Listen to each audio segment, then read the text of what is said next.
Ever wonder why the ocean's so salty, but the rivers that flow into it aren't? Let's get into it. It's a great question, right? To figure it out, we have to look closer at that fresh water. Because the journey to a salty ocean, well, it actually starts with just a single raindrop. As rain flows over land, it's actually dissolving tiny bits of minerals and salts from the rocks.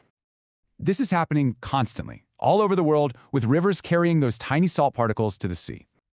Now, zoom out over millions of years, and you can see how all those tiny deposits really add up. So if the rivers are carrying the salt, why aren't they salty? It's all about flow. See, most lakes have an exit, so minerals flow out, but some, like the Dead Sea, are a dead end. Water evaporates from the surface, right? But the salt and all those minerals, they get left behind.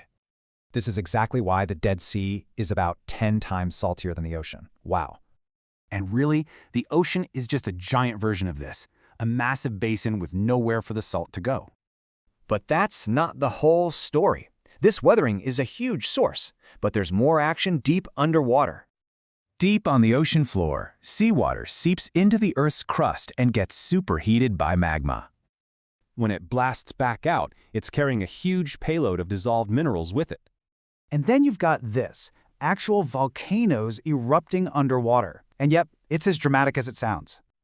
That reaction between hot lava and cold seawater, it just dumps even more salt right into the ocean. So you've got salt coming in from the land above and the seafloor way down below. Which leads to the big question. Is the ocean just going to get saltier and saltier forever? Well, scientists think the ocean is in a kind of balance, where salt gets removed too. But it makes you wonder, is that balance permanent? Or could the salty seafloor itself change the whole game?